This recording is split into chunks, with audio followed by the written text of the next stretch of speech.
Einstein soñó con encontrar una teoría general y uniforme del campo, una ecuación sencilla que pudiera explicar todo proceso fundamental en la naturaleza, desde la unión de los átomos hasta el movimiento giratorio de las galaxias. Hoy la ciencia está muy cerca de realizar el sueño de Einstein. El núcleo del átomo nos ofrece la evidencia de una elegante simplicidad subyacente en la frenética diversidad del universo. Hoy están apareciendo nuevas teorías uniformes que revelan indicios de esa simplicidad fundamental. El Premio Nobel de Física de 1984 fue concedido por ciertos experimentos que confirmaron esas nuevas teorías. Experimento y teoría nos indican que el universo comenzó en un estado de simplicidad perfecta. La evidencia de esto se consumió con el calor de la gran explosión en el comienzo de los tiempos. Tenemos un conocimiento aproximado de la historia del universo desde una centésima de segundo después de la gran explosión hasta el día de hoy, 15.000 millones de años después. Es algo extraordinario que yo pueda decir esto, y es todavía más extraordinario que pueda decirlo sin que vengan unos hombres con bata blanca y me saquen de aquí. Parte de la historia la hemos concretado con bastante aproximación porque han quedado fósiles y vestigios del pasado que nos dicen que nuestra teoría es cierta. La cosmología proporciona de alguna manera una especie de campo de pruebas para alguna de las teorías sobre las partículas físicas elementales. No podemos observar el universo primitivo, pero sí sus consecuencias en el universo actual. ¿Cómo es aquello? No podría definirlo. Es frío, es impersonal, es la máquina, si se quiere, que nos ha creado.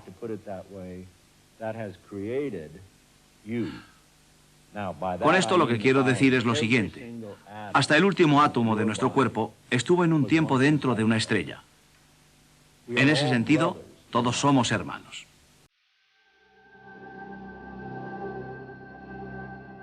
Para conocer el átomo, debemos conocer el universo. Y para conocer el universo, debemos conocer el átomo. En una confluencia de lo grande y lo pequeño que habría alegrado el corazón de Einstein, la búsqueda de la simplicidad enfrenta a la ciencia con el eterno enigma de la creación.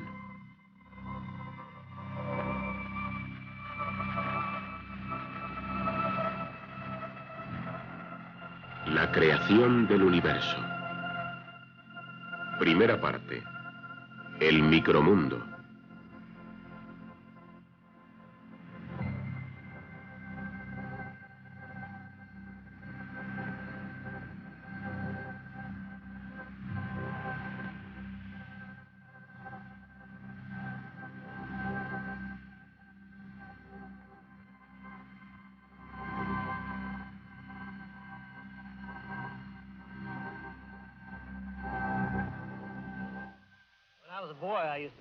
Cuando yo era niño solía traerme mi telescopio a la orilla del mar, apuntaba al cielo y observaba lo que yo creía que era el universo. Había leído en los libros de astronomía que lo que vemos en el cielo es el pasado. La montaña rusa, por ejemplo, es una agrupación de estrellas a 75 años luz de distancia. Esto quiere decir que la luz de las estrellas de la montaña rusa tarda 75 años en viajar por el espacio hasta alcanzar nuestro sistema solar. Si uno tiene la suerte de cumplir los 75 años, podrá ver la montaña rusa tal como era el día de su nacimiento. Este grupo de estrellas está más lejos. Está en la constelación de Hércules, a 27.000 años luz.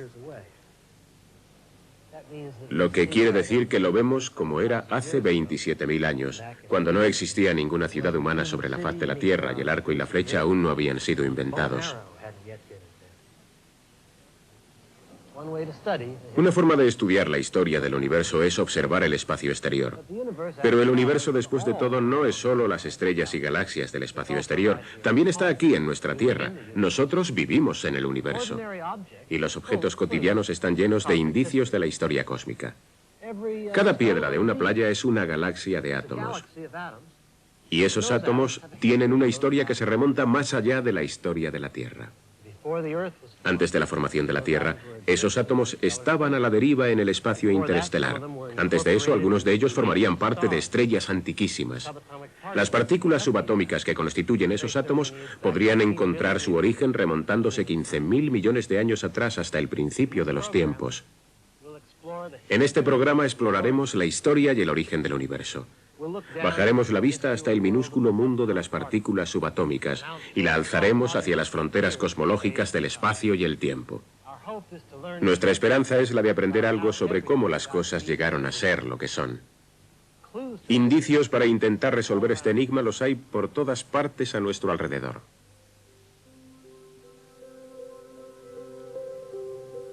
Agrupación de rascacielos en el distrito de Wall Street, en el Bajo Manhattan.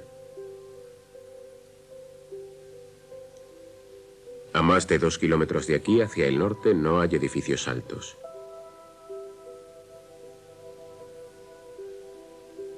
Y después, en el Manhattan central, los rascacielos surgen de nuevo.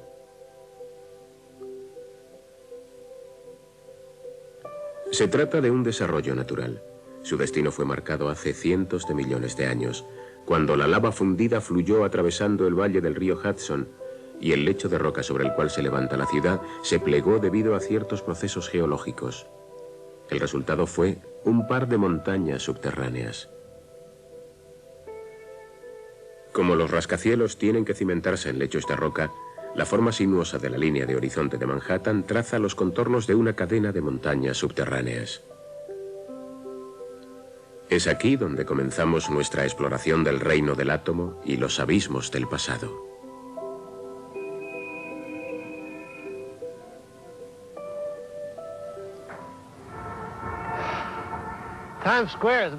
Times Square es de lo más antinatural que se pueda uno imaginar, y aún así debe también su estructura en gran medida a su historia natural. Los procesos planetarios que le dieron su forma son por lo general demasiado lentos como para que podamos apreciarlos con la escala de tiempo del hombre.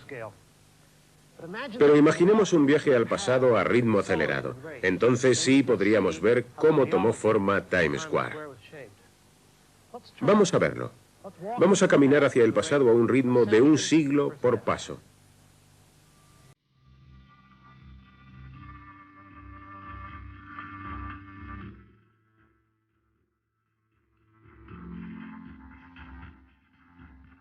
Hace 1 siglo, Times Square, conocida entonces como Longacre Square, era un lugar oscuro y peligroso, un paraíso para los atracadores. Su transformación en la Gran Vía Blanca, un lugar más luminoso y consecuentemente más seguro, fue debida a la física aplicada de Thomas Alva Edison y a su invento, la luz eléctrica. 200 años antes de eso, Times Square eran unas tierras de labranza. La familia Hopper cultivaba coles en Broadway y en la calle 50. Unos cuantos pasos más atrás en el pasado, y Broadway era un sendero indio. Solo 70 pasos atrás, hace 7000 años, y Manhattan todavía había de ser descubierta por los indios. Un poco más de 100 pasos y hemos llegado a la época de los mastodontes. Los mastodontes pastaron en un tiempo aquí, en Central Park. Solo 150 pasos son suficientes para situarnos en el último periodo glacial, cuando Manhattan estaba enterrada bajo una gran capa de hielo de más de 300 metros de espesor. Este canto rodado es lo que los geólogos llaman un errático glacial. Fue arrastrado hasta aquí por la masa de hielo en su avance. Y todavía puede verse cómo estas rocas al descubierto fueron pulidas por el glaciar a su paso hacia el sur. Pero estas rocas tienen millones de años. Para llegar hasta ese punto del pasado al ritmo de 1 siglo por paso, habría que caminar hacia el Polo Norte. Y la Tierra tiene miles de millones de años. Para llegar hasta tan lejos en el tiempo habría que dar la vuelta entera al mundo. Los científicos manejan grandes cifras como esas utilizando lo que ellos llaman exponenciales. Por ejemplo, potencias de 10. 10 elevado a la segunda potencia es 10 veces 10, o sea, 100. 10 elevado a la tercera potencia es 10 veces lo anterior, o sea, 1000. Esta vez imaginemos que pudiéramos caminar hacia los abismos del pasado exponencialmente, de manera que cada paso que diéramos hacia el pasado fuera 10 veces el tiempo recorrido por el paso anterior.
los abismos del tiempo. Oh tierra, qué cambios has presenciado. Allí donde hoy rugen las calles reinaría en un tiempo la calma del océano. Las colinas son sombras y cambian de forma una y otra vez y nada permanece. Se disuelven como la bruma las tierras sólidas, como nubes se moldean y desaparecen.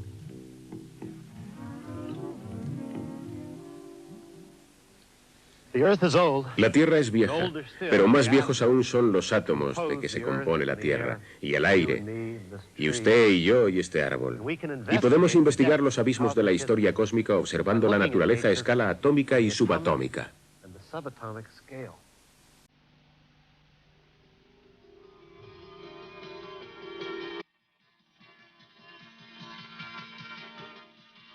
Cuanto más cerca escrutamos el universo de lo muy pequeño, mayor evidencia encontramos del pasado. Las flores de este árbol son jóvenes, pero su forma y color son el producto de genes más viejos que la misma planta.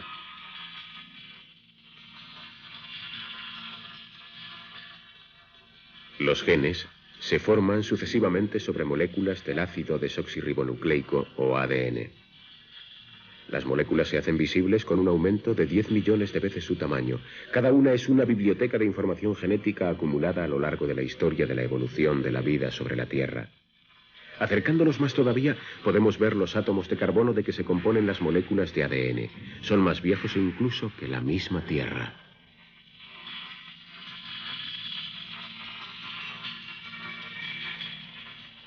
Los límites externos del átomo están patrullados por una corteza de partículas cargadas negativamente, los electrones. Atravesamos la capa más interna de la corteza de electrones del átomo de carbono.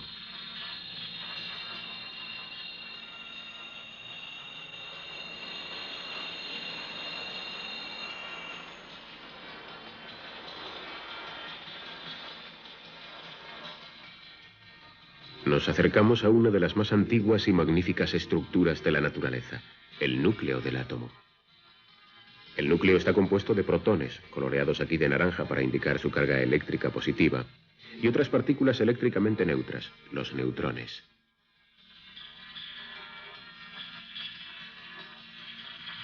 Estas partículas nucleares están formadas a su vez por tríos de partículas todavía más viejas y básicas, los quarks.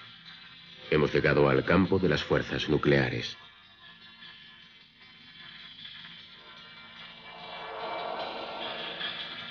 La fuerza débil interviene en el proceso de la desintegración radiactiva, mientras que la fuerza fuerte une a los quarks, entretejiendo redes de energía en formas que llamamos materia.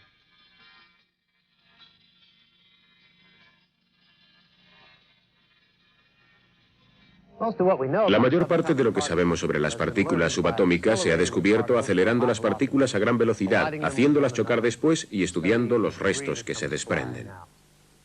Un físico comparó el proceso con el hacer chocar dos elegantes relojes suizos uno contra otro y después intentar averiguar cómo estaban diseñados, estudiando las ruedecillas dentadas y tornillos diminutos que saltarían por los aires. No es desde luego el método más sutil ni elegante del mundo, pero funciona. Este fue el primer acelerador de partículas del mundo. Empleaba principios que todavía están en uso. Las partículas cargadas positivamente, los protones, se inyectaban en este pequeño anillo donde eran sometidos a un poderoso campo electromagnético. Como los protones están cargados positivamente, son atraídos hacia la parte negativa del campo. Entonces se invierte la polaridad del campo magnético haciendo a los protones apresurarse hacia aquí. Repitiendo el proceso se puede conseguir que se muevan a gran velocidad hasta que avanzando en espiral hacia el extremo del anillo, finalmente chocan con este objetivo. Este prototipo fue fabricado en Berkeley, California, en el año 1930. Proporcionó a sus inventores una beca de $500. Con ese dinero construyeron un segundo acelerador, el doble de grande. A este le siguió un tercero, todavía mayor. Los aceleradores de partículas son cada vez más y más grandes. Cuanto más grande es el acelerador, más pequeña es la escala a la que pueden probar las estructuras fundamentales de la naturaleza. Y yo me encuentro en el medio de uno de los aceleradores de partículas más grandes del mundo. Se trata de Fermilab, en las llanuras de Illinois. Funciona de manera muy similar al primer acelerador, utilizando la energía electromagnética para hacer girar las partículas alrededor del anillo. Pero el anillo ahora es mucho mayor. En Fermilab tiene 3.500 metros de circunferencia.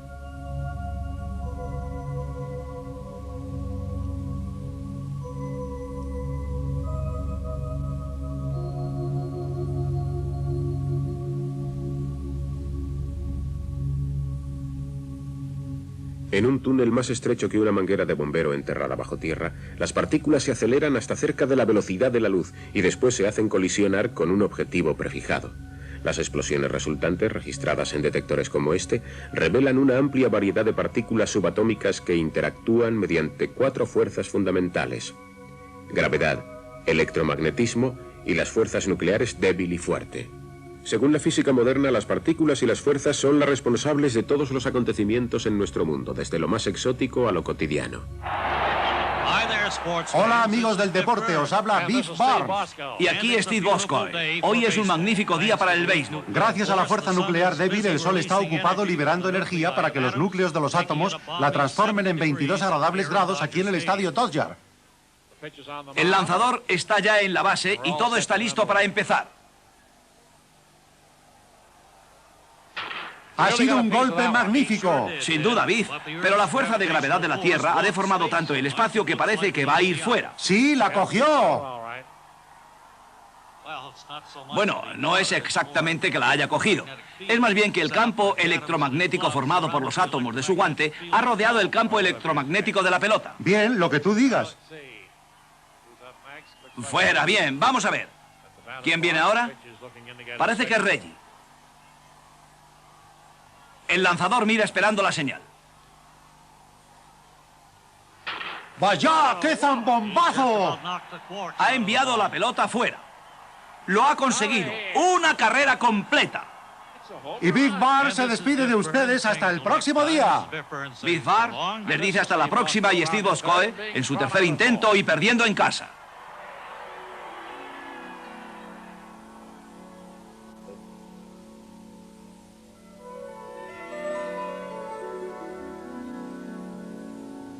La pelota de béisbol y el bate son en su mayor parte espacio vacío.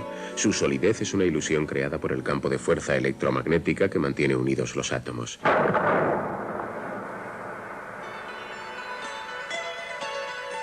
Vista a nivel subatómico, una carrera completa comienza con el intercambio entre los átomos del bate y los átomos de la pelota. La pelota es repelida y se aleja. Nosotros achacamos el mérito de la carrera completa al bateador, pero la fuerza fundamental responsable es el electromagnetismo.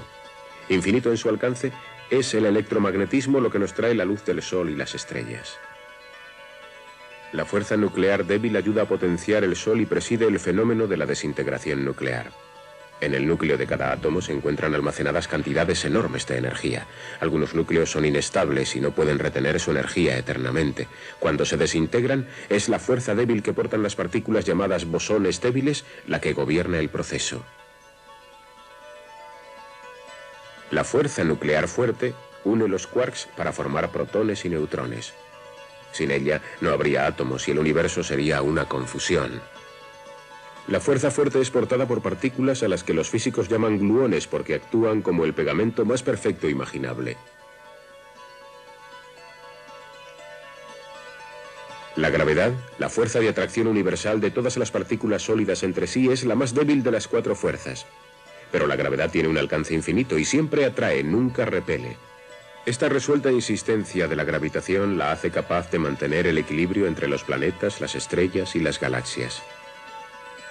Pero ¿por qué hay 4 fuerzas? ¿Y por qué difieren tan profundamente de naturaleza?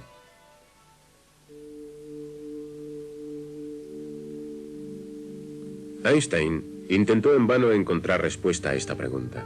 Él buscó lo que llamó una imagen simplificada y lúcida del mundo, un principio simple que explicara las incomprensibles diferencias entre las fuerzas y la gran variedad de partículas. Lo que realmente me interesa, dijo, es si Dios tuvo alguna alternativa en la creación del universo. Él fracasó en su intento, pero nunca perdió la fe en que, como él decía, Dios es sutil, pero no malicioso. Que esa naturaleza, aunque difícil de comprender, debería ser en su raíz, en su fondo, simple y hermosa.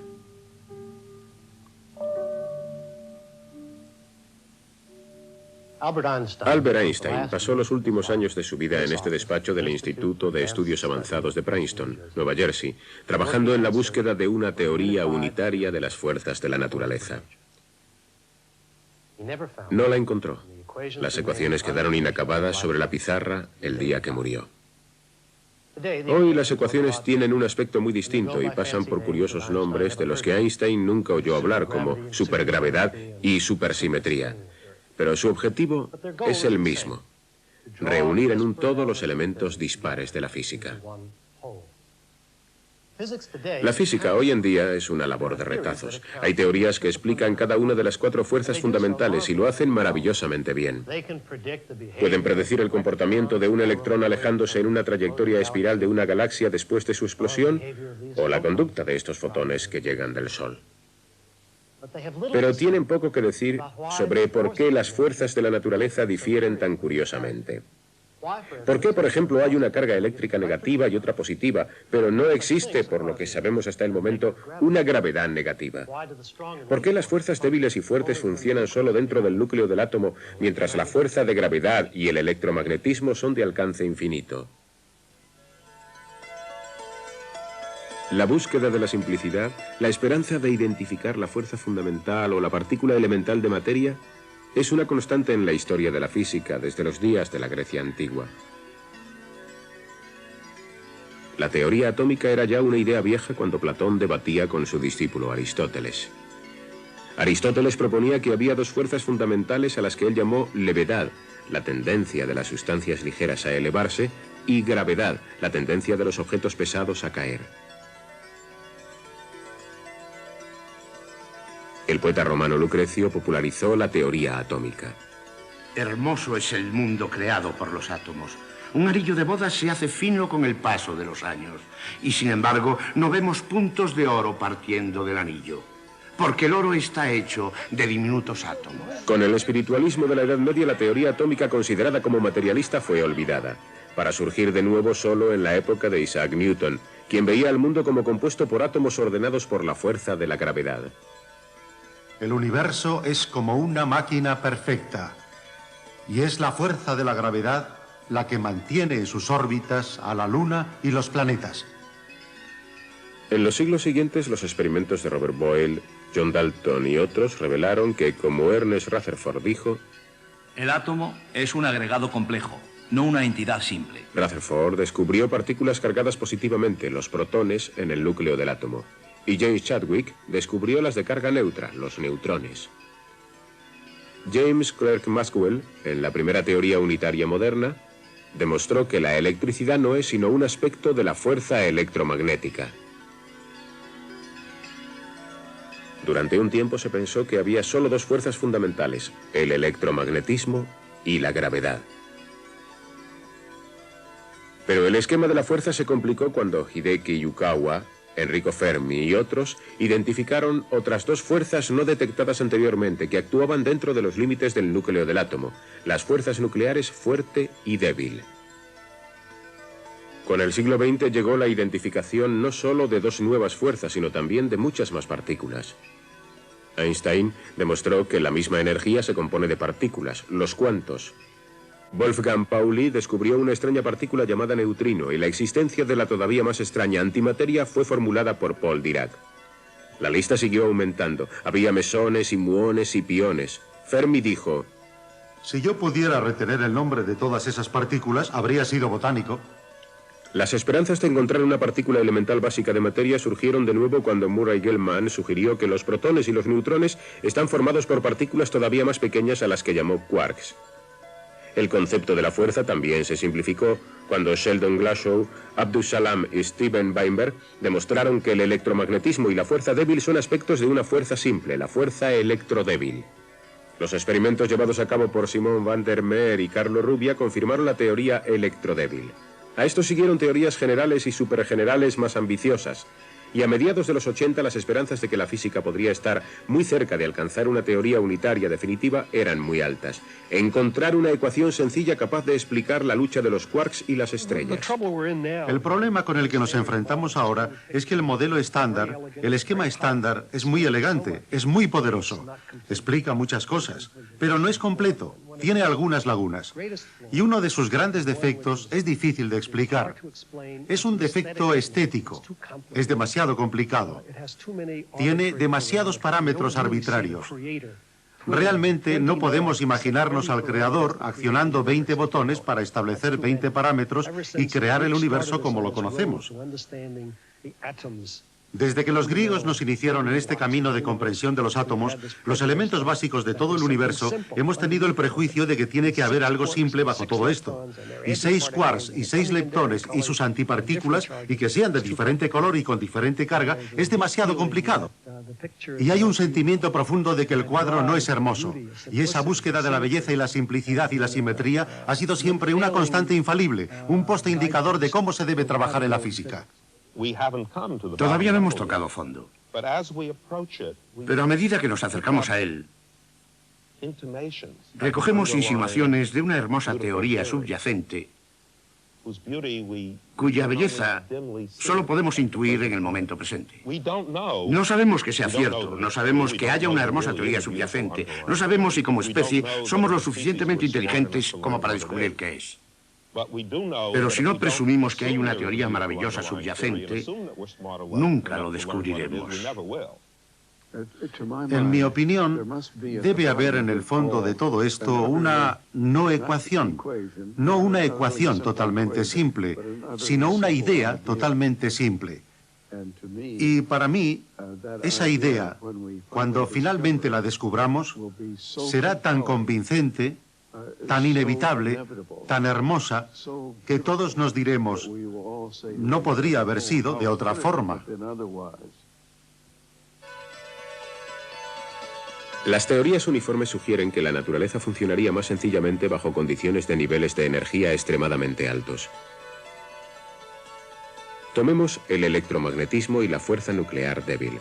A niveles normales de energía parecen muy diferentes. El electromagnetismo es transmitido por fotones. Los fotones son partículas ligeras y pueden recorrer enormes distancias. Pero la fuerza débil es otra cosa. Es transmitida por los bosones débiles. Estos son pesados y solo pueden recorrer distancias cortas antes de agotarse y desintegrarse. Por eso es por lo que la fuerza débil está limitada en su alcance al núcleo del átomo.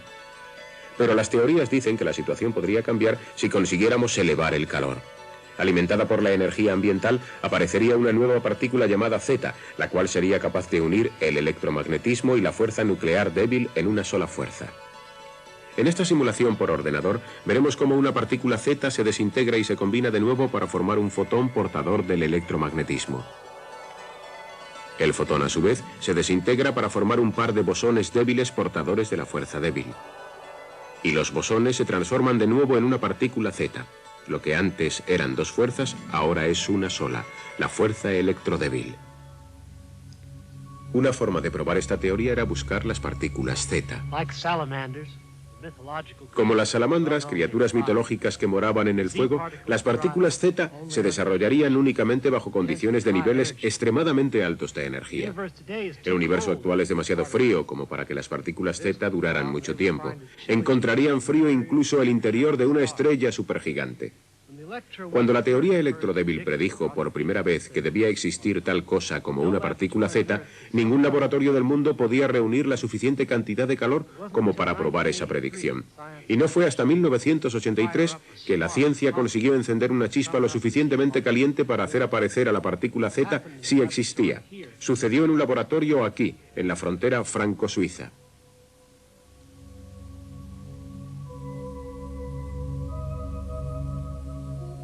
El lugar fue CERN, un laboratorio internacional administrado conjuntamente por 13 naciones europeas. Al igual que otros aceleradores gigantes de partículas, CERN consume tanta electricidad como una pequeña ciudad, pero no fabrica nada. Las 6.000 personas que trabajan aquí están ocupadas en la pura investigación.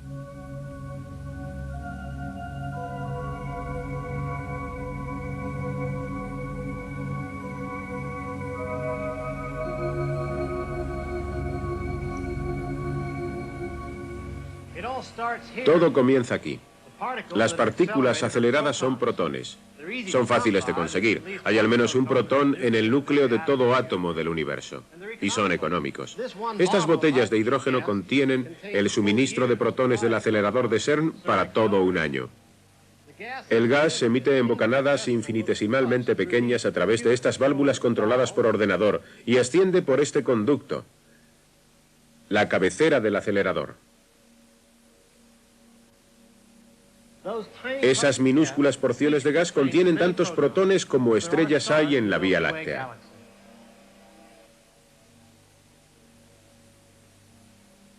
Este tenaz y viejo generador produce cerca de 1 millón de voltios. La energía se utiliza para crear un campo electromagnético en esta cámara. En el campo, los electrones cargados negativamente que giran alrededor del núcleo de cada átomo de hidrógeno son arrancados dejando desnudo al protón cargado positivamente. Los electrones quedan atrás y los protones se precipitan hacia el acelerador principal. Durante años, los científicos han acelerado protones en el anillo gigante de CERN, haciéndolos colisionar con objetivos inmóviles. Pero ahora, por vez primera, se fabricaron y almacenaron en el colector de antimateria los antiprotones, extrañas partículas idénticas a los protones, pero de carga opuesta. Después, los antiprotones se inyectaron en el anillo principal, precipitándose en sentido opuesto a los protones.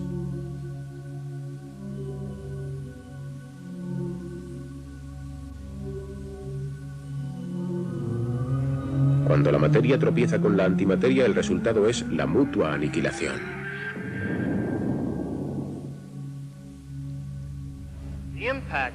El impacto de un protón y un antiprotón libera durante una mínima fracción de segundo más energía que la producida por todas las centrales eléctricas del mundo.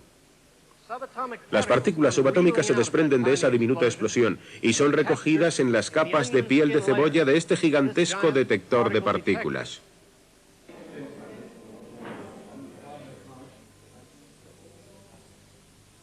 El 28 de mayo de 1983 se detectaron indicios de una partícula Z entre los residuos emitidos por una colisión de protón y antiprotón. La teoría electrodébil quedó confirmada.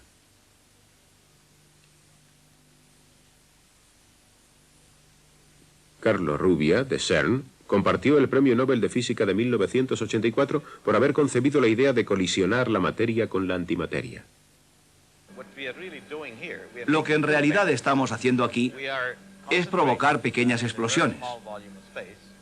Concentramos en un pequeñísimo volumen de espacio y durante un periodo muy corto de tiempo la suficiente energía para reproducir o reemplazar, por así decirlo, a una escala muy modesta, el que era el verdadero estado de cosas del universo como totalidad.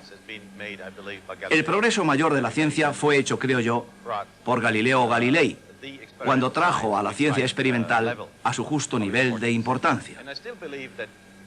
Y creo además que en una gran medida nuestro progreso científico se debe a la ciencia experimental. Y no lo digo porque sea un científico experimental, sino porque creo que siempre el veredicto final, la última palabra, la tiene el fenómeno físico. Después del éxito de la teoría electrodébil, los científicos se lanzaron a componer las llamadas teorías generales unitarias. Estas teorías dicen que a niveles más altos de energía, 3 de las 4 fuerzas funcionarían como una sola fuerza. Y otra vez se teoriza que una nueva partícula exótica se encargaría del trabajo de la unificación, la llamada partícula X. Como vemos, un gluón portador de la fuerza nuclear fuerte golpea una partícula X y se transforma en fotón, portador del electromagnetismo. Alternativamente, un gluón golpeando una partícula X puede también transformarse en un bosón débil, portador de la fuerza débil. Las partículas de energía viven en un tiempo prestado. Se reúnen de entre la energía dispersa en un vacío y después se desintegran y dejan de existir de nuevo. Las teorías uniformes hacen la asombrosa predicción de que no solo la energía, sino también la materia puede ser temporal. Dicen que los protones, las partículas que forman el corazón de cada átomo del universo, no son permanentes como se había pensado, sino que están destinados a la desintegración.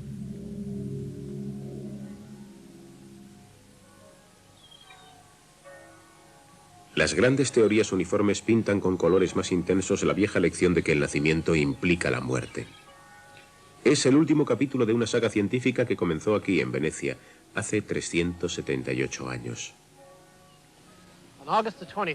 El 25 de agosto de 1609, Galileo encabezaba una procesión de senadores venecianos que, cruzando la plaza, subió hasta lo alto de esa torre para mirar por primera vez a través del primer telescopio.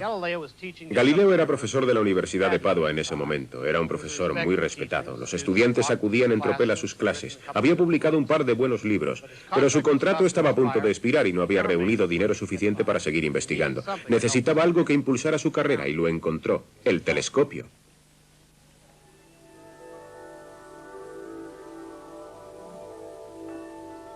Los senadores quedaron impresionados y le garantizaron a Galileo un puesto fijo como profesor. Le ayudaron económicamente y le encargaron telescopios para avistar barcos en el mar. Pero Galileo probaba sus telescopios en el firmamento. Descubrió que la Luna tiene montañas tan accidentadas como los Apeninos y que otros planetas también tienen lunas, que la Vía Láctea se descompone en enjambres de estrellas. Y esas observaciones le convencieron de que los cielos eran tan sólidos y cambiantes como la Tierra. Las observaciones de Galileo proporcionaron la evidencia de que las estrellas y los demás planetas son mundos como el nuestro, compuestos de los mismos elementos y que se comportan de acuerdo con las mismas leyes físicas, que el mundo de lo grande y lo pequeño se daban la mano y que unían a la Tierra con el universo. Los venecianos entendían que nada en la Tierra dura eternamente. Ellos eran ciudadanos de una república levantada literalmente sobre arenas movedizas y sostenida por el arriesgado negocio del comercio marítimo. Pero pensaban que las estrellas, al menos, eran inmutables. Los trabajos de Galileo cambiaron eso. Introduciendo en la ciencia la idea de que la Tierra es parte del universo, sentó escenario para el descubrimiento subsiguiente de que incluso las estrellas también viven y mueren. Desde los tiempos de Galileo, los nuevos telescopios han observado el espacio exterior a escalas en que Galileo nunca soñó, y los aceleradores de partículas han escrutado a la misma escala el mundo de lo pequeño, y en todas partes se ha encontrado cambio. Si las teorías generales uniformes son ciertas, ni siquiera los átomos viven eternamente.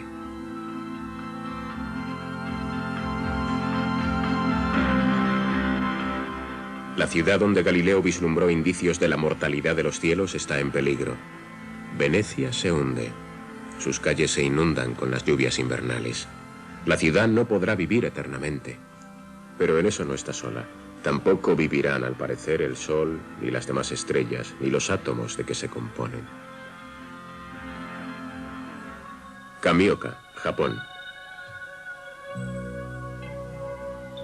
Aquí, en una mina de plomo, se lleva a cabo un experimento para averiguar si los protones son mortales.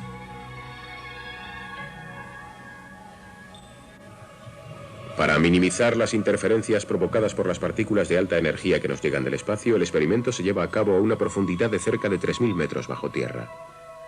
Las teorías uniformes predicen que el protón ordinario dura muchos miles de millones de años y que reuniendo una enorme cantidad de protones, los científicos pueden demostrar esas teorías en el curso de 1 año o 2 de cuidadosa observación. Y eso es lo que se está haciendo aquí. Se ha excavado un foso equipado con detectores sensibles y se ha llenado después con 660 toneladas de agua pura.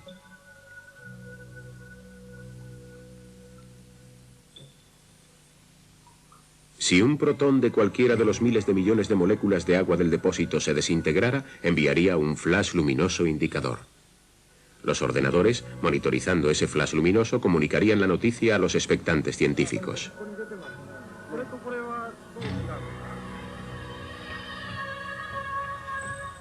Si los resultados son positivos, el experimento confirmaría una hipótesis inquietante, que toda la materia del universo es un capricho pasajero, un estadio más en la interminable danza de la energía.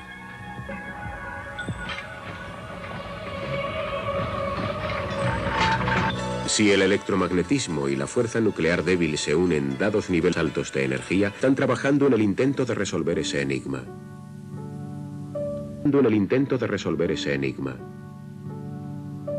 Stephen Hawking Figura entre los físicos más destacados del mundo, a pesar de sufrir desde hace más de 20 años una enfermedad progresiva del sistema nervioso central que le ha paralizado y dejado incapacitado para hablar. Hawking está en posesión del sillón Isaac Newton como profesor de matemáticas de la Universidad de Cambridge. Durante un seminario celebrado en Caltech, sus palabras fueron interpretadas por un antiguo alumno físico especializado en supersimetría, Nick Warner. El tema de la exposición de Hawking, la infancia del universo. Las condiciones de las fronteras del universo son que el universo no tiene fronteras. Suena bastante zen, ¿verdad?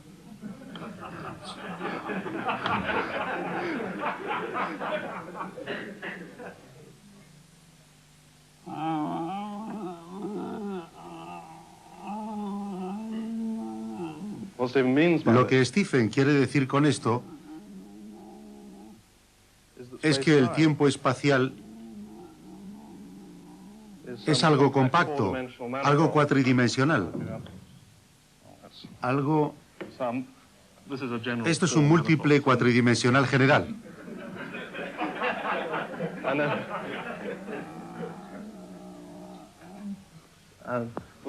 Una M cuatridimensional compacta,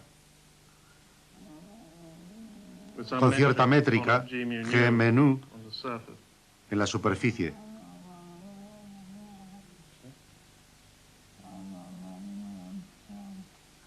Y también unos campos de materia, PHI, en la superficie. Debo entender entonces que usted pretende que la masa de unificación efectiva de una teoría Yang-Mills o super Yang-Mills sea tan baja como 10 elevado a la 14ª potencia, o sea, M puede ser otra cosa.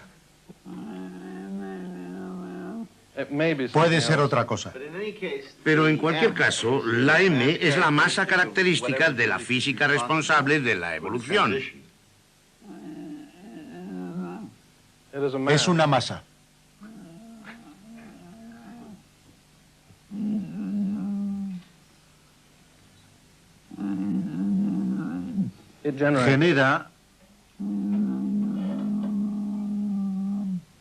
Genera la constante de inflación cosmológica.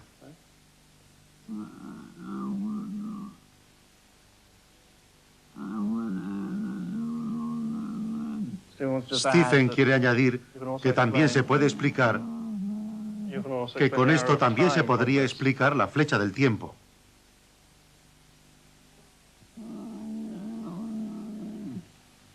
Pero cree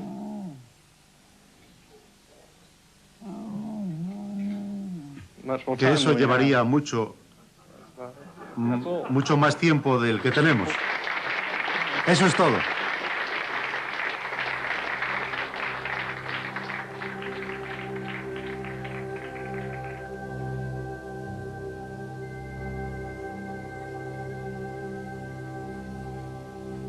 Ningún laboratorio del mundo puede producir la energía con la cual las cuatro fuerzas actuarían como una sola. Solo los fuegos del Génesis fueron lo suficientemente ardientes como para eso. La búsqueda de la simplicidad en el campo del átomo nos lleva al campo de las galaxias y nos remonta al comienzo de los tiempos.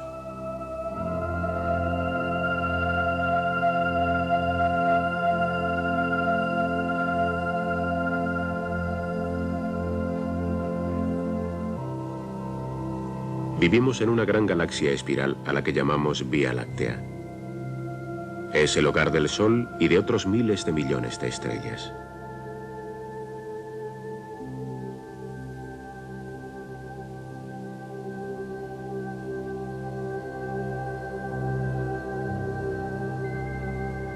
La galaxia pertenece a su vez a un sistema de galaxias.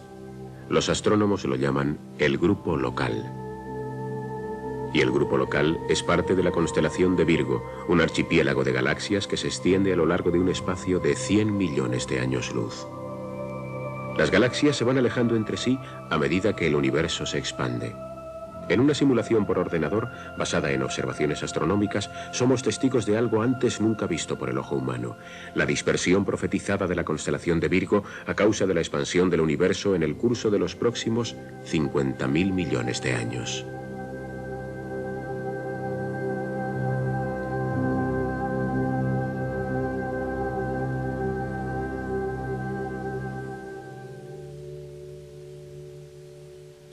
La expansión del universo fue pronosticada por la teoría general de la relatividad de Einstein, publicada en 1915, pero la idea parecía tan extravagante que el mismo Einstein la rechazó. Introdujo un término extraño en las ecuaciones de campo para intentar que su universo se mantuviera inmóvil. Más tarde Einstein calificaría esta modificación de la teoría como el mayor error de mi carrera. Más tarde, en el año 1929, el astrónomo americano Edwin Hubble, que desconocía la predicción de la teoría de la relatividad, descubrió que el universo, en efecto, se expande. Einstein y Hubble se conocieron en California en el año 1931 y celebraron el que Hubble hubiera descubierto con el telescopio lo que la mente de Einstein había concebido.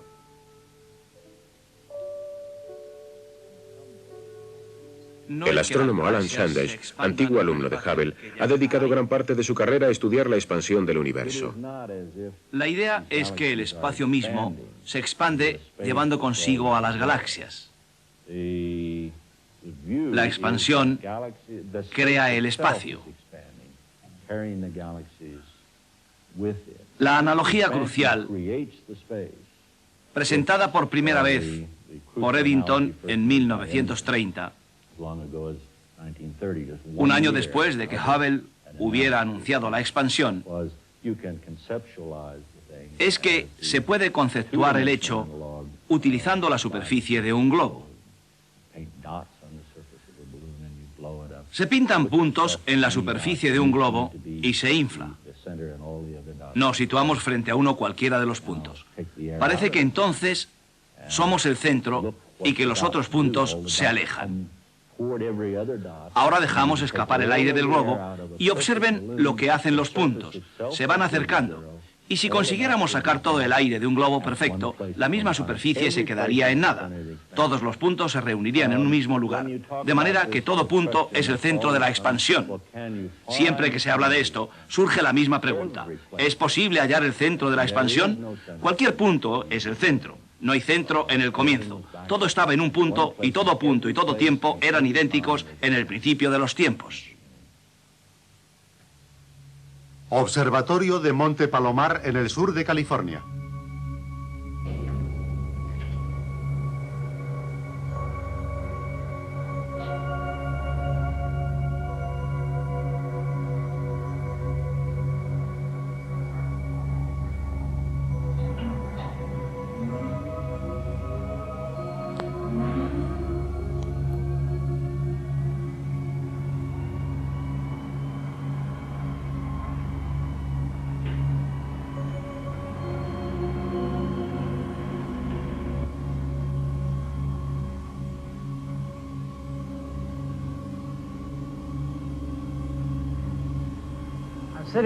Estoy sentado en una máquina del tiempo, en cierto modo.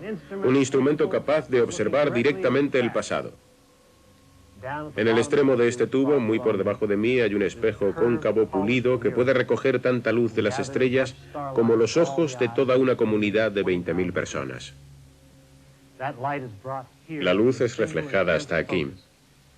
A través de esta diminuta ventana se puede llegar a ver el espacio a distancias de miles de millones de años luz y asomarse al pasado, a miles de millones de años de la historia cósmica.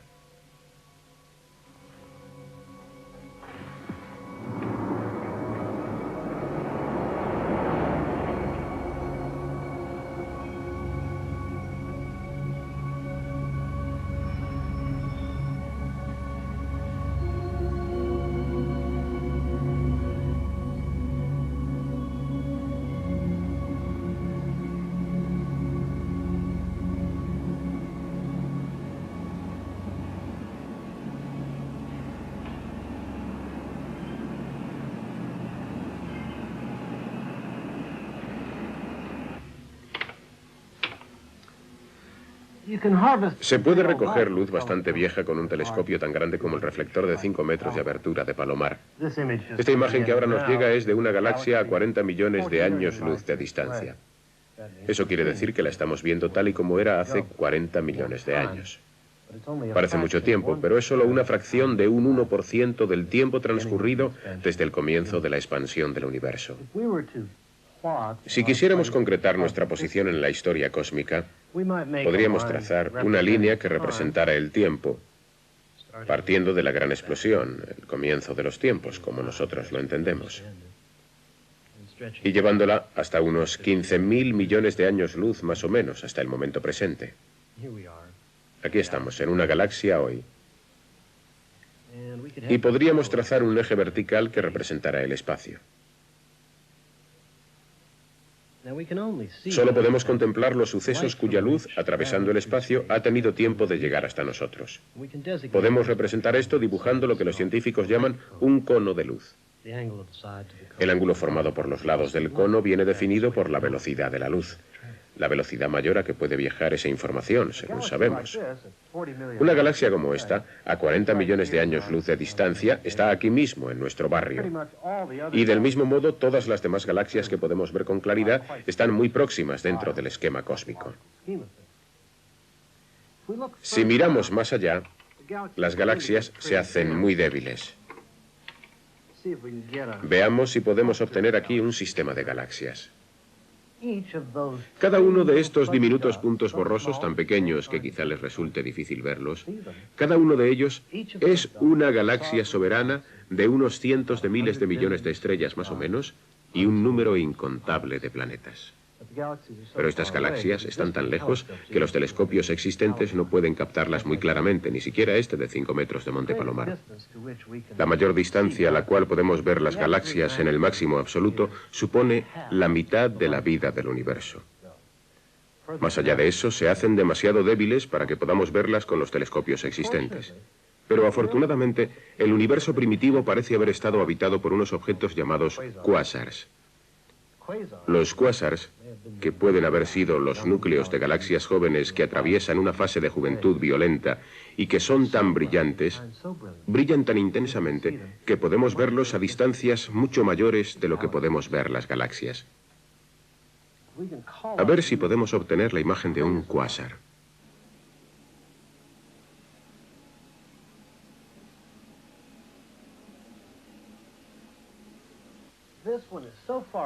Este está tan lejano que su luz ha sido distorsionada por una galaxia que se interpone entre nosotros y el cuásar, y el resultado es una doble imagen. Estos dos puntos son en realidad un solo cuásar, cuya luz ha viajado tanto y durante tanto tiempo que lo vemos tal y como era cuando el universo tenía menos de 5.000 millones de años. Cuando el universo tenía menos de una tercera parte de su tamaño y edad actuales. Los cuásars son tan brillantes que han sido detectados miles de ellos con los telescopios que hay en la Tierra. Y de hecho podríamos verlos a distancias incluso mayores si los hubiera. Pero a tales distancias, a 15.000 millones de años luz, ni el telescopio de Palomar, ni ningún otro gran telescopio del mundo encuentran ningún cuásar. La explicación parece ser que estamos adentrándonos en un tiempo del pasado en el que el universo era tan joven que las estrellas, las galaxias y los cuásars no habían tenido aún la oportunidad de organizarse independientemente de la materia primitiva y empezar a brillar. La que en el pasado, hace muchísimo tiempo atrás, hubo una época de oscuridad. Y sin embargo, incluso antes de eso, es posible ver otra forma de energía, la energía producida por la explosión que dio comienzo a la expansión del universo. La energía del Big Bang o gran explosión. Esta energía impregna el universo, pero ha sido tan mermada por la expansión de este que ha pasado de longitudes de onda de luz visible a ondas radio. Y esta radiación de antecedente cósmico, como se la ha llamado, puede detectarse por medio de un sofisticado radiotelescopio, o si se tiene suerte, utilizando un aparato de televisión corriente. Cualquier aparato de televisión acoplado a una antena puede detectar los antiguos fotones de la radiación de fondo cósmico. Para verlos, ponga el nivel de brillo al mínimo y sintonice un canal vacío. Ahora mismo no, por favor, cuando acabe nuestro programa. Aproximadamente un 1% de los puntos de nieve que verá en la pantalla son fotones liberados por la gran explosión. Reliquias de la infancia del universo, partículas que han estado vagando a través del espacio desde antes de que nacieran las primeras estrellas y galaxias. El legado del Big Bang aún está con nosotros. El calor liberado por el Sol y las demás estrellas representa solo una fracción de la energía almacenada en los núcleos de los átomos en el comienzo de los tiempos. Fue entonces, cuando el universo estaba todavía bañado en fuego, cuando la naturaleza pudo haber funcionado simple y maravillosa que se intuye a través de las teorías uniformes. Hemos visto observando la naturaleza a una escala subatómica que las estructuras de la materia y la energía, e incluso la naturaleza de las 4 fuerzas fundamentales que se supone gobiernan su comportamiento en el universo, serían más sencillas bajo niveles de energía extremadamente altos. Y hemos visto mediante la observación de la naturaleza a gran escala en el universo de las galaxias en expansión, que el universo comenzó precisamente en tal estado de alto nivel de energía. Uniendo estas dos líneas de investigación, los científicos han conseguido trazar los amplios perfiles de la historia cósmica. Desde la primera fracción de segundo inmediatamente después del Big Bang hasta nuestros días. No conocemos todos los detalles de esta historia, claro está, en absoluto. Hay lagunas. Mucho de lo que se ha conjeturado es dudoso, distorsionado o simplemente erróneo. Pero incluso en esta etapa temprana de investigación es posible discernir la grandeza y la belleza y el extraordinario poder aclaratorio de lo que es, en definitiva, la historia fundamental de la historia del universo. La historia de cómo un simple núcleo de energía ha podido llegar a ser todo lo que hoy existe. Para examinar el relato del Génesis y la evolución en detalle, supongamos que los escalones que nos llevan hasta la torre de este viejo faro pudieran llevarnos al pasado de la historia cósmica, de manera que pudiéramos examinar cada hilo del gran tapiz del tiempo. Imaginemos que cada una de estas ventanas del faro se asomaran a una época anterior de la historia cósmica, de forma que la primera ventana nos mostrara el universo como era cuando solo tenía 1000 millones de años luz. Y que cada peldaño que subiéramos de la escalera a partir de aquí nos regresara atrás a cuando el universo tenía una décima parte de su edad previa en el peldaño anterior, hasta llegar a solo 100 millones de años después de la gran explosión, después 10 millones, 1 millón y así sucesivamente. Caminando a ese ritmo muy pronto habremos alcanzado el primer segundo del tiempo. Y eso es muy importante porque sucedieron muchas cosas durante ese primer segundo.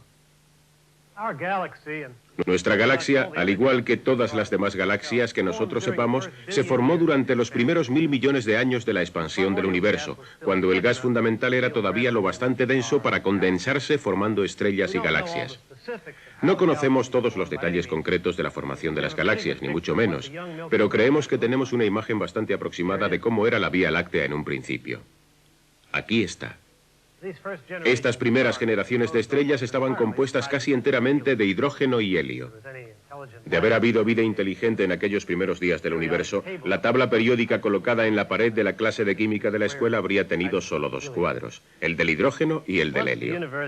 Una vez que el universo se había estado expandiendo durante cerca de 1 millón de años, su densidad había disminuido lo suficiente como para que los fotones pudieran volar libremente a través del espacio sin chocar continuamente con otras partículas. El resultado fue el nacimiento de la luz. Esta fue también la fecha del nacimiento de los primeros átomos. Libres al fin del acoso de los fotones, los electrones pudieron entrar en órbita alrededor de los núcleos atómicos. Un electrón girando alrededor de un protón nos da un átomo de hidrógeno, el más sencillo y abundante de los elementos.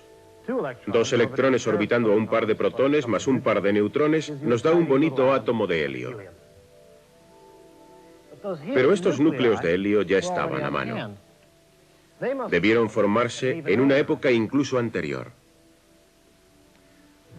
La creación de los núcleos de helio data de cuando el universo tenía unos 100 segundos de edad. Ese fue el primer momento en el cual las cosas se habían enfriado lo suficiente como para que los protones y los neutrones pudieran unirse para formar núcleos de átomos que no fueran destruidos constantemente por el omnipresente calor. Ahora, por vez primera, los protones y neutrones son capaces de unirse gracias a la fuerza nuclear fuerte.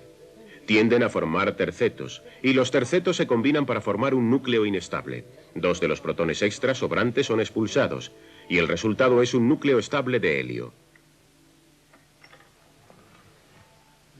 Este complicado ritual de acoplamiento parece haber sido muy popular en los primeros tiempos, tan popular que los teóricos calculan que aproximadamente 1/4 de toda la materia del universo debió condensarse en gas helio. Y cuando los astrónomos estudian la composición química del universo en general hoy, se encuentran con que una cuarta parte aproximadamente es helio. Son este tipo de confirmaciones de las teorías por la experimentación lo que lleva a los científicos a pensar que realmente entienden algo sobre cómo se formaron los átomos de helio en los fuegos del Big Bang. Nos adentramos ahora en tiempos muy remotos. Cuando el universo tenía solo un segundo, el calor era tan intenso que vencía incluso la fuerza nuclear fuerte. Esa es la fuerza que mantiene unidos a los quarks para formar protones y neutrones. De aquí hacia atrás, ni siquiera tales estructuras fundamentales como son los protones y neutrones pueden existir, y el universo es una sopa de quarks libres. 1/10 de segundo. 1/100 de segundo después del comienzo de los tiempos. El universo ahora es tan denso que incluso los neutrinos, partículas subatómicas tan exiguas que pueden atravesar un bloque de plomo sólido de 1 billón de kilómetros sin tropezar con nada, incluso los neutrinos, decíamos, están en este momento contenidos en caldo universal de materia y energía.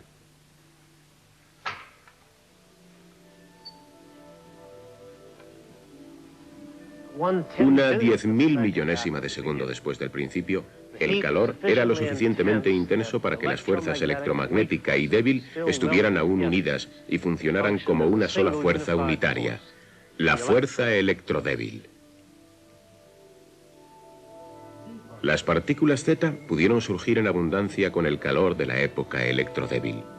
Los bosones débiles y los fotones actuaban alternativamente y el universo estaba regido no por 4 fuerzas, sino por 3.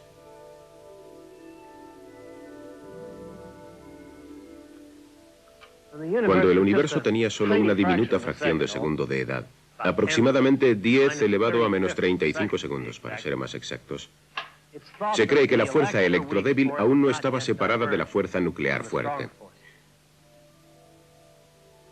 Durante un brevísimo instante, la simplicidad natural concebida por las teorías generales uniformes fue una realidad.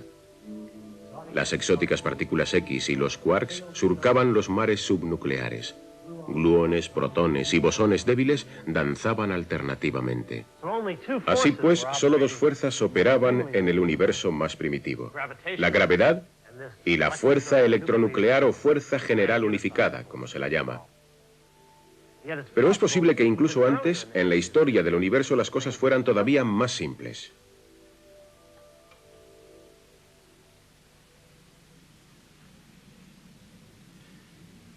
Hemos llegado al primer instante del tiempo. La fracción de segundo transcurrida desde que el universo comenzó su expansión es tan pequeña que no tiene nombre. Para expresarla habría que escribir una decimal y a continuación una fila de 40 y tantos ceros.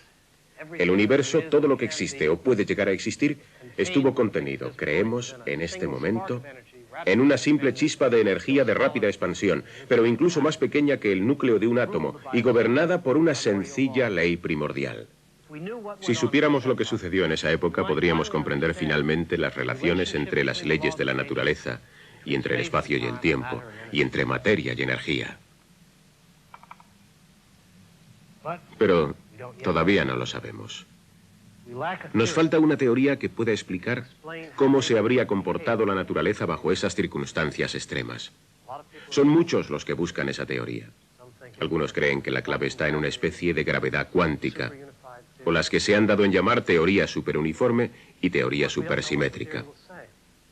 Y desde luego, no sabemos lo que dirá esa teoría, pero quien quiera que dé con esa teoría será el primer hombre que se haya asomado al umbral mismo de la creación.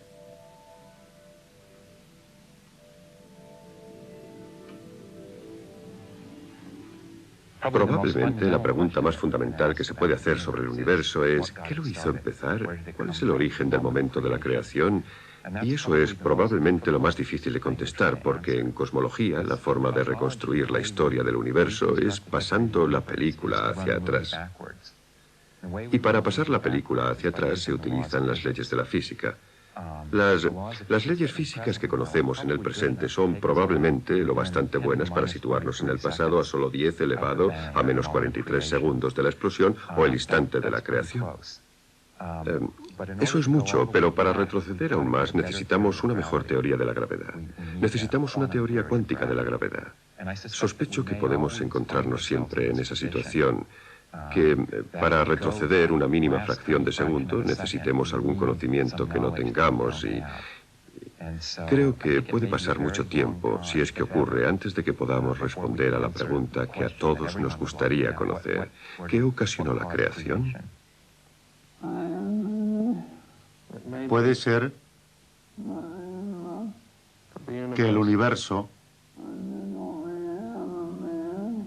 no haya tenido un principio. Puede que el tiempo espacial forme una superficie cerrada, sin límites, semejante a la superficie de la Tierra, pero con 2 dimensiones más. Si la idea de que el tiempo espacial es finito pero ilimitado es correcta,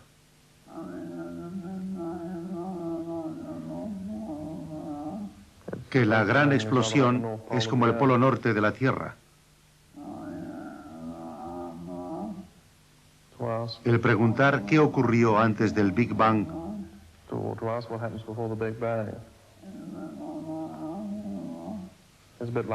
es un poco como preguntar ¿qué sucede en la superficie de la Tierra 1,5 kilómetros al norte del Polo Norte?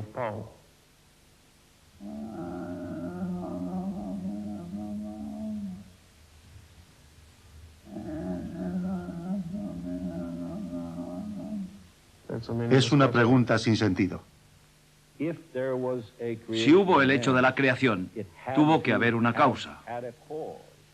Este era el pensamiento de Santo Tomás de Aquino, una de las 5 vías para demostrar la existencia de Dios. Si se encuentra el primer efecto, te has acercado a la primera causa, y si encuentras la primera causa, esa para él es Dios. ¿Qué dicen los astrónomos? Como astrónomo no se puede decir nada, excepto que este es un milagro que parece casi sobrenatural. Un suceso que ha atravesado el horizonte y ha entrado en la ciencia a través del Big Bang. ¿Se puede ir en sentido contrario, cruzar al otro lado de la barrera y dar por fin con la respuesta? ¿Por qué ha surgido algo de la nada? No, no se puede. La ciencia no puede. Pero todavía queda un misterio increíble. ¿Por qué hay algo en lugar de nada? Los antiguos chinos concibieron el ser como surgido de su opuesto, el no ser. La nada, escribieron, produjo el universo, y el espacio, y el tiempo.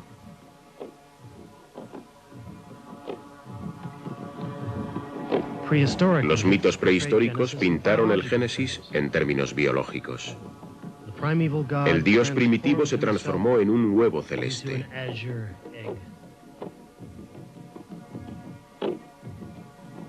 En la tradición judeocristiana, la creación implicaba el orden surgiendo del caos, la luz de la oscuridad.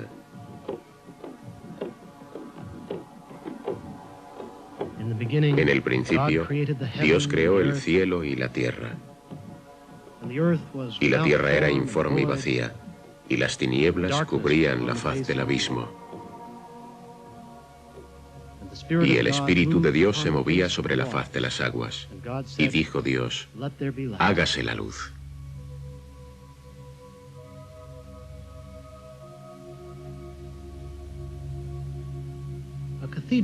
Una catedral fue el equivalente medieval de un acelerador de partículas gigante.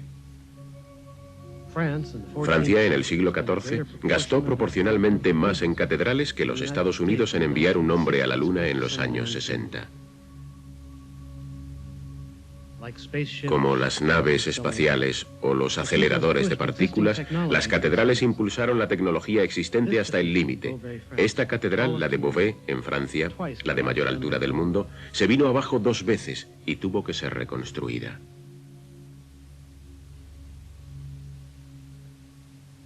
A menudo a la religión y a la ciencia se las presenta como si fueran oponentes. Pero la ciencia le debe mucho a la religión. La ciencia moderna comienza en el Renacimiento con el redescubrimiento de la antigua idea griega de que la naturaleza es racionalmente comprensible.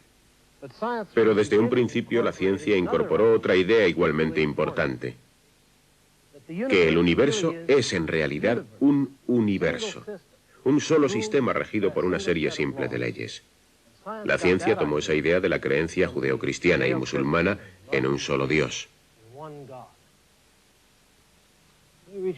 Permítanme que lea una oración. Grande es el Señor nuestro Dios, grande es su poder, y su sabiduría es infinita. Adoradle, cielos, glorificadle, sol y luna, y vosotros, planetas, porque de Él, con Él y en Él están todas las cosas, toda percepción y todo conocimiento. Esta oración fue escrita en el siglo XVII no por un sacerdote, sino por un astrónomo, Kepler, que descubrió las leyes que rigen el movimiento de los planetas. Los fundadores de la ciencia moderna, Kepler y Copérnico, Isaac Newton e incluso Galileo, a pesar de todos sus problemas con la Iglesia, fueron hombres profundamente religiosos. No digo que haya que creer en Dios para ser científico. Ateos y agnósticos han sido premios Nobel, como lo han sido cristianos y judíos e hindúes y musulmanes y budistas. Pero la investigación científica moderna, especialmente la teoría uniforme, es testigo del triunfo de la antigua creencia de que toda la creación podría estar regida por un principio único y elegantemente hermoso. Los sacerdotes de la Edad Media construyeron sus catedrales de piedra, pero lo hicieron para expresar ideas. Las piedras solo pueden alcanzar cierta altura, pero las ideas pueden atravesar el universo.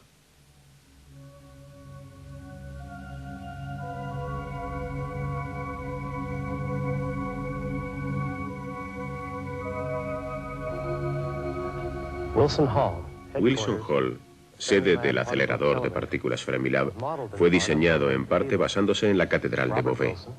Robert Wilson, el físico y escultor que construyó Fermilab, dijo que se sentía impresionado por lo que él llamó curiosas semejanzas entre las catedrales y los aceleradores. Como las catedrales fueron alcanzando impresionantes alturas en el espacio y los aceleradores alcanzan niveles de energía sin precedentes, y la forma en que ambos encarnan lo que Wilson llamó una última expresión. Pero sean cuales sean las similitudes entre Fermilab y la Catedral de Beauvais, también hay profundas diferencias entre ellas y entre la ciencia y la religión. Las teorías científicas quedan limitadas por los resultados experimentales. Fermilab está siendo sobrealimentado a energías cada vez más altas para someter a las nuevas teorías a pruebas cada vez más rigurosas.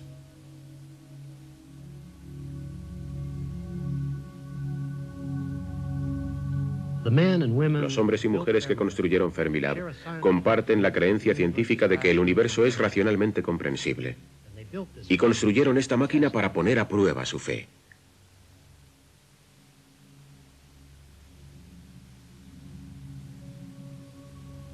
Simetría rota, una escultura de Wilson que se levanta a la entrada de Fermilab, expresa una de las creencias de la física moderna, que el universo pudo haber comenzado en un estado de perfecta simetría. Las teorías dicen que la materia se condensó a partir de la energía, cuando el universo primitivo empezó a expandirse y enfriarse, que las formas surgieron de las masas informes como cristales de hielo al congelarse un lago.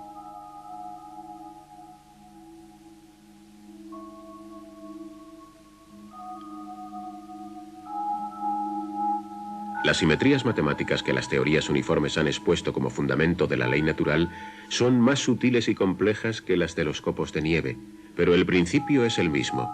Implican que vivimos en un universo cristalizado de simetrías rotas.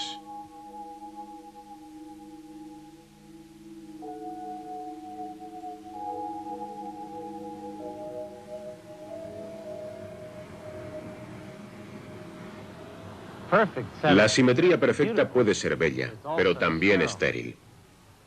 Un espacio simétricamente perfecto significa la nada. En cuanto se introduce un objeto en ese espacio, se rompe la simetría, creando el sentido de la ubicación. Hay un lugar donde está el objeto y otro donde no está. Y a partir de ahí se nos revela toda la geometría del espacio tal como la conocemos. Tiempo simétricamente perfecto significa que nada puede suceder. En el momento en que tenemos un suceso, se rompe la simetría y el tiempo comienza a fluir en una dirección determinada. Vivimos en un universo en el que abundan los objetos y los sucesos, lo que significa que es imperfecto, que las simetrías en el universo en que vivimos están rotas. Pudiera ser que le debiéramos el mismo origen de nuestro universo a la imperfección que supone la rotura de la simetría absoluta, del vacío absoluto. Incluso hay una teoría para este planteamiento. Se llama el vacío del Génesis y sugiere que el universo comenzó como una única partícula que surgió de un vacío absoluto. Por extraño que parezca, esta idea no viola ninguna de las leyes físicas conocidas. Hemos visto cómo partículas reales surgen constantemente de un vacío y vuelven a caer en la no existencia. No parece haber límite para el tamaño y la longevidad de las partículas creadas de esta forma. Es posible que pudiera haber existido una nada absoluta de la cual surgiera una partícula tan potente que pudiera haber dado lugar a todo el universo. No es muy probable, pero solo tendría que haber sucedido una vez. La teoría del vacío del Génesis es una idea nueva y nadie sabe si es cierta o no, pero satisface dos de los criterios de una teoría científica sólida. Parece al principio tan extraña que resulta absurda. Y como el universo mismo, cuanto más se la conoce, más hermosa parece. De la nada pudo haber surgido la chispa del Génesis.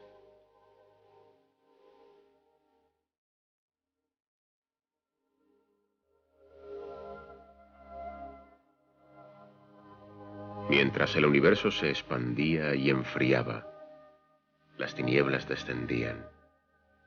Entonces nace la luz con la formación de las primeras estrellas.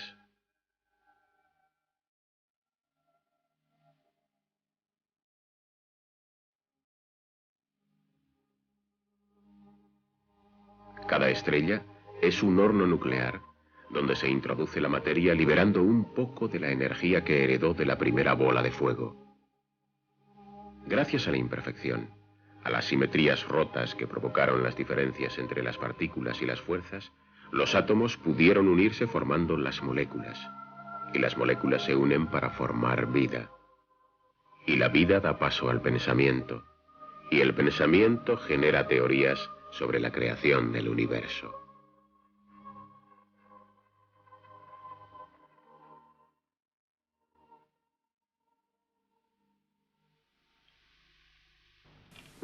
No hay nada más muerto que una ecuación. Escribes una ecuación en una baldosa en el suelo y en otra baldosa escribes otra ecuación que tú crees que puede ser una mejor descripción del universo. Y sigues escribiendo ecuaciones con la esperanza de dar con una ecuación cada vez mejor y mejor que explique lo que es y hace el universo. Y cuando has acabado con todas las baldosas y tienes que salir de la habitación, mueves tu varita mágica y ordenas a las ecuaciones que vuelen. Ninguna se pondrá alas y se echará a volar. Y sin embargo el universo vuela. Tiene una vida que no tienen las ecuaciones. Y esa vida que hay en él es la misma vida en la que nosotros estamos inmersos. De la gran explosión ha surgido un sistema no caótico. De otra forma, la relación causa-efecto, que con toda seguridad existe, sería imposible. De manera que el diseño que uno ve en el universo puede ser tan natural como el resultado de las ecuaciones diferenciales. Pero el misterio es, ¿por qué es el mundo susceptible de ser descrito en términos de ecuaciones diferenciales? Y así es, esa es la respuesta que nos da la física. De siempre, los estudiantes han quedado desconcertados con las fórmulas que los grandes científicos han descubierto. Pero el universo funciona en base a esas fórmulas. Así que el universo que observamos no es un fenómeno casual. Encuentro que amar a la naturaleza y trabajar para conservarla a nivel de bosques tropicales y pájaros y demás animales y hábitats en general está muy relacionado con el estar interesado en estudiar las leyes de la naturaleza. Cómo opera la naturaleza, por ejemplo, desde el punto de vista de la física fundamental. Para mí todo esto es parte de un mismo todo, la belleza que muestra la naturaleza en algunas criaturas salvajes, como la nutria gigante de Cochas en el Perú amazónico. Esa belleza para mí está relacionada con la belleza que apreciamos cuando estudiamos las leyes fundamentales de la física. Son todos ellos diferentes medios que tiene la naturaleza de mostrarnos su belleza. Desde que tenía 13 o 14 años, siempre he querido saber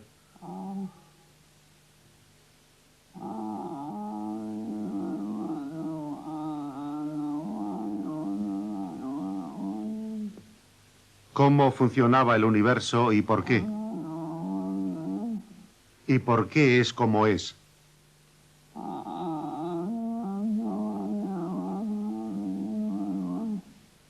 Ahora tengo una ligera idea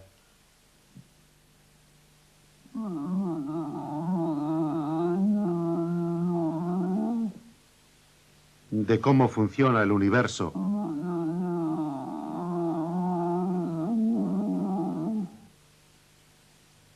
Pero sigo sin entender realmente por qué.